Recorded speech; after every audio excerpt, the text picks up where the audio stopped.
Les débuts d'une relation et les différentes phases que l'on traverse. Bonjour à toutes et à tous et bienvenue sur ma chaîne Esther Valentin, votre coach spécialisé en vie sentimentale. Et aujourd'hui, comme je vous l'ai dit en intro, on va parler des débuts de relation.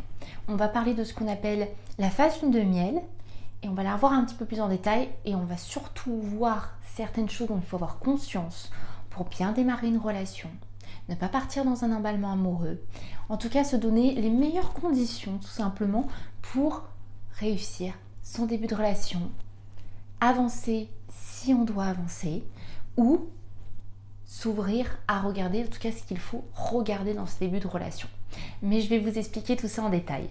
Déjà, je voulais vous dire bienvenue à vous si vous êtes nouveau, si vous n'êtes pas nouveau sur cette chaîne, si vous n'êtes pas abonné en tout cas, n'hésitez pas à le faire. J'aborde ici tous les sujets sur tout le sujet de la vie sentimentale, j'apporte beaucoup de thèmes là-dessus, beaucoup de conseils. Dans tous les cas aussi, je vous pousserai à liker cette vidéo si elle vous plaît, parce que c'est extrêmement motivant pour YouTube et ça booste ma chaîne et ça, c'est merveilleux. Ça permet de continuer, de faire toujours plus de conseils, ça permet d'agrandir cette belle communauté. Donc n'hésitez pas, entre les likes, les commentaires, ça fait toujours très plaisir. Et je vais vous rappeler à chaque fois, mais dans la barre de description sur cette chaîne YouTube, à chaque vidéo, si vous cliquez un petit peu sous la barre de description pour l'ouvrir, je vous mettrai toujours au moins un e-book qui va être en lien avec le thème de la vidéo pour pousser un peu plus loin les conseils, pour pousser vos connaissances, pour vous aider et vous accompagner au mieux dans les choix que vous faites pour devenir la meilleure version de vous, pour réussir peut-être à sortir d'une relation toxique, pour vous estimer plus, en tout cas, bref, pour simplement avoir plus de bonheur en amour. N'hésitez pas, tous les petits bouts que je vous mets en lien sont gratuits. On va revenir sur le thème des débuts de relation. Il faut savoir qu'on appelle phase lune de miel, vous l'avez peut-être déjà entendu, la période en fait de passion qui se passe en début de relation. Il faut comprendre que la période lune de miel, si vous vous renseignez un petit peu dessus, vous allez avoir les scientifiques qui vont s'accorder à dire qu'elle dure jusqu'à 3 ans. Dans les faits et d'expérience, je vais vous dire que dans cette phase-là, il va déjà y avoir plusieurs petites phases. Où là, on va plus parler de début de relation. Parce qu'au bout de 3 ans, on va être d'accord, je pense, vous et moi, pour dire qu'on n'est plus vraiment dans un début. Un début, on va être plutôt sur quelques mois. Vous entendez bien. Et bien, dans la phase lune de miel, que les spécialistes disent durer 3 ans environ, on va se retrouver avec plusieurs phases. Il y a déjà en elle la première grande phase d'apprentissage, qui elle-même est composée de 2 phases. Donc là, on va vraiment être sur les débuts. On va retrouver la phase un petit peu d'attirance et la phase d'attachement. La phase d'attirance, c'est vraiment, on est attiré par une autre personne.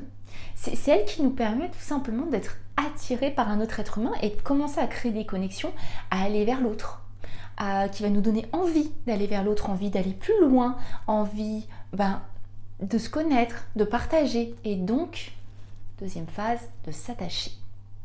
Ok ? S'il n'y avait pas cette phase d'attirance extrêmement importante, il n'y aurait aucune relation. Parce qu'on ne tombe pas amoureux comme ça non plus. Donc il faut une phase qui nous motive un petit peu à aller vers l'autre. Phase d'attirance qui va créer la phase d'attachement. Et c'est vraiment sur ces phases-là où on va devoir se concentrer et où là je me concentre dans cette vidéo à vous expliquer quelques conseils à garder en tête pour démarrer et vivre au mieux ces débuts de relation. J'insiste vraiment, je n'ai pas utilisé le mot amour, je n'ai pas utilisé le mot aimer, c'était voulu. Parce que l'amour véritable, la vraie définition de l'amour, si là on veut vraiment utiliser les mots dans toute leur symbolique, c'est vraiment on aime quelqu'un qu'on connaît. Après la passion se passe en fait cette phase d'engagement et de véritable amour. Je t'aime pour qui tu es, dans ton intégralité. Et cette phase de passion, elle est vraiment construite sur l'imaginaire qu'on s'est construit de l'autre. Parce qu'on ne connaît pas un être humain en quelques semaines, même en quelques mois. On va connaître une très légère partie, on va se construire un imaginaire. On va agrandir cette partie. Il va falloir se détacher un peu de son imaginaire pour laisser place aux nouvelles choses qu'on apprend sur l'autre. Et vraiment, au bout d'un moment, on peut dire qu'on connaît une personne. Mais ce serait que de réduire un être humain à dire qu'on le connaît au bout de quelques heures de conversation, au bout de quelques semaines passées.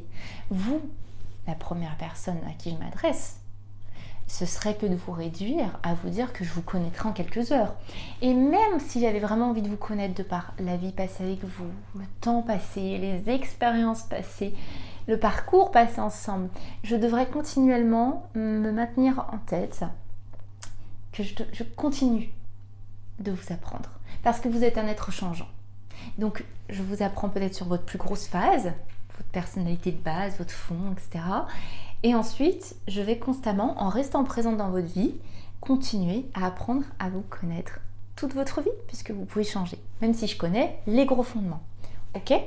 C'est ça la véritable connaissance de l'autre. Donc, pour aimer, on aime quelqu'un qu'on connaît. Ça ne dénigre en aucun cas ce qu'on peut ressentir en début de relation.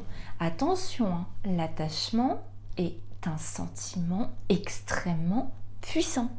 C'est très fort, ça ne dénigre en rien ce qu'on ressent, hein, vraiment j'insiste. Mais, il y a un mais, il faut comprendre que dans cette phase d'attachement, on est plus sur un amour qu'on a construit avec une partie imaginaire de ce que l'autre est. Dans l'amour, on aime l'autre pour ce qu'il est et on a lâché l'imaginaire, ok? Donc, comment on fait? Enfin déjà, pourquoi? Ça va être important, j'en vais venir au comment ensuite. Pourquoi il faut vraiment avoir conscience de cette phase d'attachement? Pourquoi je passe du temps là avec vous à en parler? Pourquoi vous passez du temps à m'écouter? Pourquoi c'est aussi important d'en avoir conscience? Parce que c'est dans cette phase d'attachement où on ne voit pas encore les défauts de l'autre. Et oui, on est encore envahi des émotions. On en a besoin, n'oubliez pas, cette phase elle est essentielle, elle nourrit les émotions, ça nous fait tenir dans quelque chose de très insécurisant, ça nous donne la volonté de continuer, de faire certains efforts, et donc c'est là qu'on va créer l'engagement et la véritable relation. Mais on ne voit pas encore les défauts de l'autre, on ne le connaît pas entièrement, c'est normal. C'est dans cette phase où on ne peut pas se connaître, comme je vous l'ai dit, plus vite que le temps passé ensemble pour apprendre véritablement à se connaître, plus vite que les expériences passées ensemble vont nous faire nous connaître. C'est vraiment, on ne peut pas contrôler certaines choses dans la vie. Et accepter qu'on ne peut pas tout connaître de l'autre, même en passant 10 heures au téléphone avec l'autre personne par semaine, ça ne comblera pas, ça ne viendra pas compenser le fait de parcourir du temps, d'avancer dans certaines problématiques, de voir comment en fonction des situations changeantes de la vie, des événements extérieurs de la vie, l'autre personne va réagir, qu'est-ce qu'on va y faire ensemble face à tout ça. On ne peut pas compenser ça par des heures et des heures de discussion. D'accord ? Ensuite, pourquoi c'est essentiel d'avoir conscience de tout ça, d'avoir conscience de cette phase d'attachement? Parce que dans cette phase d'attachement, on adore, vraiment entre guillemets ce mot, on adore l'image qu'on sait créer de l'autre. Et si on ne sait pas garder un petit peu de recul, si on n'a pas de conscience de tout ça, qu'on a construit une image de l'autre, parce qu'on ne peut pas encore tout savoir de lui, ce qui va se passer, c'est qu'on ne laisse pas de place en soi à véritablement connaître l'autre. L'imaginaire comble toute la place. Et connaître l'autre, comme je vous l'ai dit, je vais insister jusqu'à que ça rentre, ça va se faire au fur et à mesure. Et si on reste campé sur ce qu'on a voulu penser de l'autre, c'est là que les grands risques s'installent. Si on veut rester campé sur l'imaginaire qu'on a de l'autre, ça veut dire, je vais vous donner un exemple très extrême. On a passé 3 semaines géniales, cette personne vous a peut-être comblé de mots merveilleux, a cherché à vous voir, s'est beaucoup investi et au bout d'1 mois, la personne d'un seul coup elle a un comportement complètement autre, elle commence à vous manquer de respect ou alors s'investit pas du tout. Si on reste accroché à l'image qu'on s'est construite de la personne, qu'est-ce qui va se passer? On va risquer de s'oublier et de se dire, dans le fait de s'oublier, j'entends par exemple dire moi ça me convient pas du tout comment c'est en train de se passer. Ça a beau avoir été 3 semaines superbes, moi là c'est pas ma conception des choses, hein. Je considère que j'ai pas à courir après l'autre. On va s'oublier en se disant oui mais pendant 3 semaines il a été merveilleux, là je vais m'accrocher, je veux retrouver la personne qui correspondait à mon imaginaire. Et non pas je regarde comment est vraiment l'autre et dans ce qu'il fait. Vous me suivez? Donc là on va risquer de s'oublier.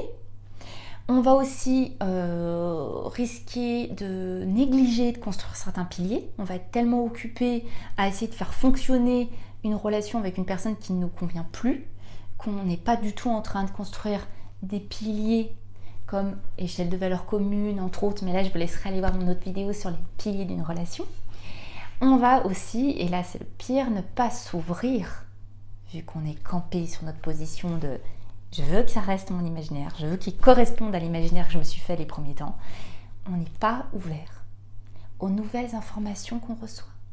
Et dans ces nouvelles informations, il y a la possibilité de réaliser qu'il y a une réelle incompatibilité. Mais on peut se mettre des œillères. Je vous assure qu'en tant qu'être humain, on est capable de se convaincre. Et si on n'a pas envie de rester ouvert à l'apprentissage de l'autre, si on a dit « là j'ai fini mon apprentissage, ça fait 3 semaines, 1 mois, 2 mois que je connais cette personne, il était comme ça, j'ai décidé que cette personne était comme ça », je ne vais pas vraiment regarder la réalité dans le présent. Je vais rester campée sur l'étiquette que j'ai décidé de lui poser, et souvent un peu trop positive. Bref, vous comprenez que si on n'a pas conscience de tout ça, on va vouloir forcer les choses et on va se convaincre qu'il faut les forcer pour qu'elles fonctionnent. Et c'est là qu'on tombe dans des relations soit unilatérales, soit toxiques.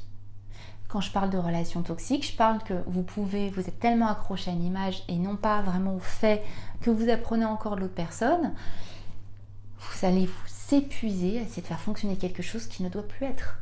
Et oui, c'est possible. Dans les relations amoureuses, il n'y a pas d'obsession du résultat. Il y a donnons notre meilleur et pensons à évaluer si les choses nous conviennent. Mais si on oublie cette deuxième partie qu'on n'est plus du tout en train d'évaluer et que c'est juste il faut que ça fonctionne, il faut que ça fonctionne, le risque c'est que vous paralysiez votre vie et essayez de donner de l'énergie là où vous ne devriez plus faire. Et oui, c'est possible.